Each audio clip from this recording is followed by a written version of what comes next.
Assalamualaikum warahmatullahi wabarakatuh, teman-teman semuanya, asisten, siapapun yang menonton ini, izinkan saya memperkenalkan diri. Nama saya Wirabandi Rukmana dengan NIM 185060200111004 dari kelompok 01.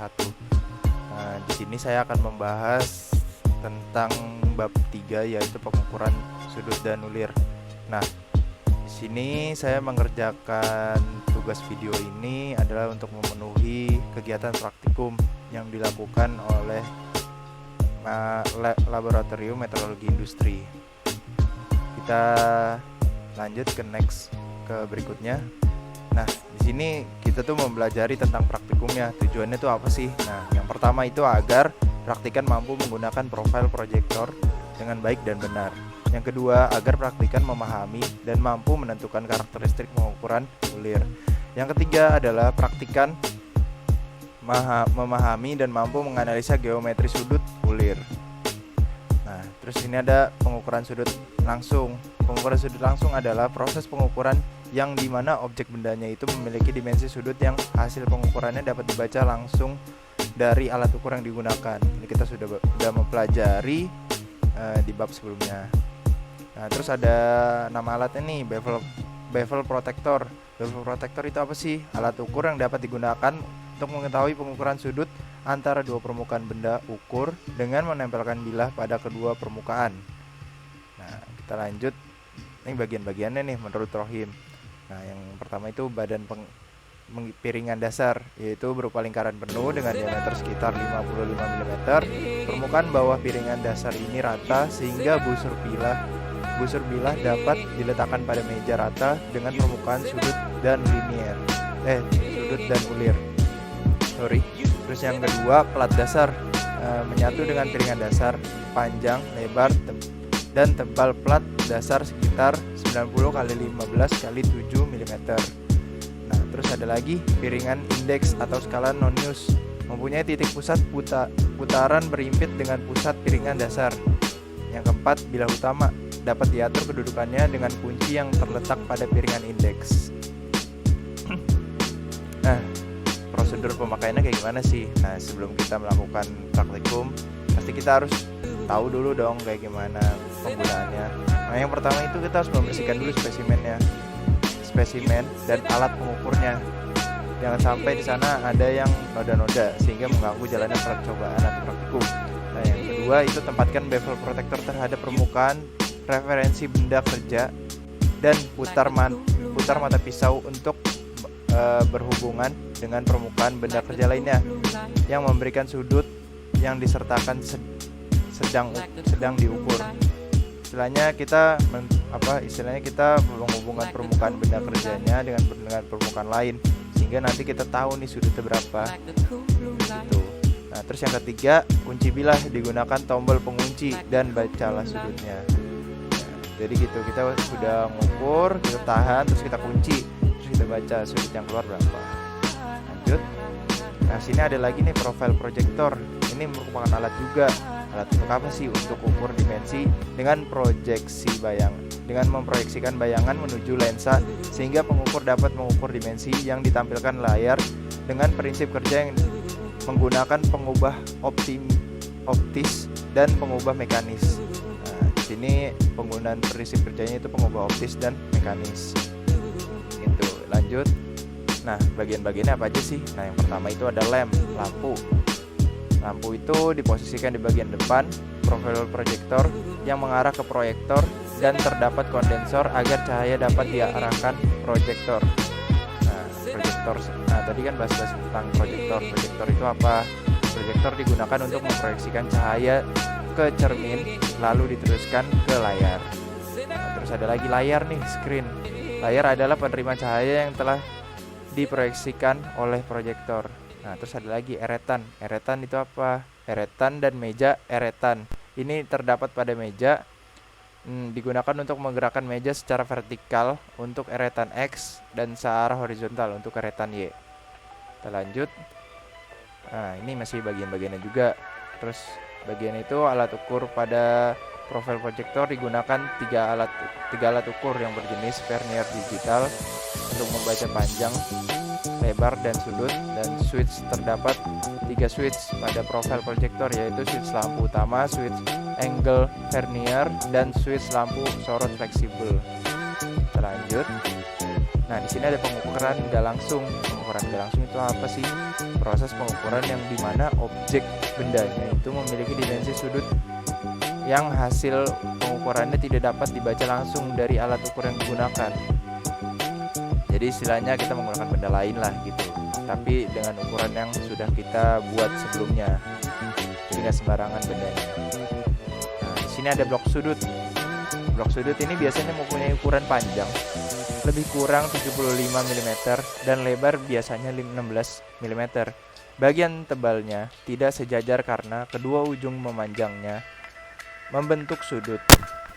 Kedua dari permukaan sisi yang membentuk sudut tadi mempunyai bentuk rata dan halus, sehingga memungkinkan dapat diletakkan dengan permukaan blok sudut yang lainnya. Yang tadi saya bilang, menggunakan benda lain untuk mengukur benda juga. Tuh, lanjut. Nah, sini apa nih?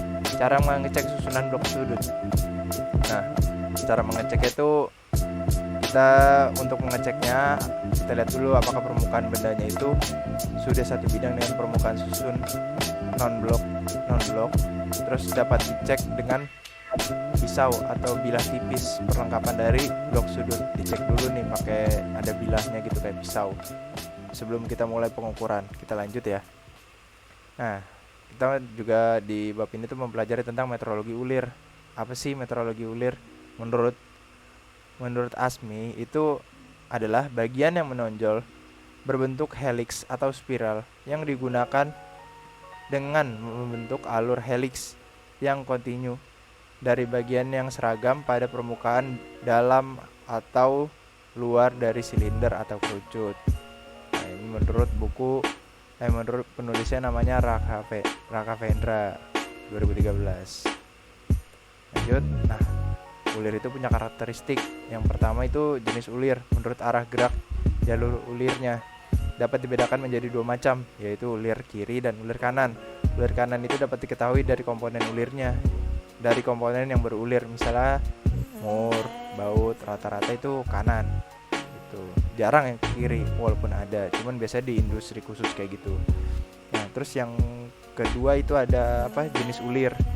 Nah, jenis ulir menurut jumlah ulir tiap gang pitch-nya. Jadi di sini ada ulir tiap gang, maksudnya itu kurang tutup kurung. Jadi maksudnya itu pitch-nya. Jadi sini tuh ada yang ulir tunggal sama ulir ganda, tergantung dari kita lihat pitch-nya, jaraknya. Terus yang ketiga itu ada jenis ulir menurut bentuk sisi ulir. Yang pertama segi 4, yang kedua trapesium, yang ketiga parabol atau knuckle. Kita lanjut. Nah, fungsi ulir itu apa sih? Nah, gini fungsinya. Dengan adanya sistem ulir, memungkinkan kita untuk menggabungkan atau menyambungkan beberapa komponen menjadi satu unit atau produk jadi. Nah, biasanya itu di motor-motor, di kipas, di semua peralatan rumah kita lah. Walaupun misalkan kayak lemari, kasur, kayak gitu, pasti ada ulir untuk menyambungkan. Kita lanjut. Nah, ini ada istilah-istilah pentingnya nih, biasanya di ulir yang banyak digunakan. Terus ada, yang pertama itu ada angular pitch, adalah jarak antara puncak dengan akar ulir. Yang kedua adalah pitch. Apa sih pitch? Adalah jarak antara dua titik puncak pada ulir yang berdekatan diukur sejajar dengan sumbu ulir.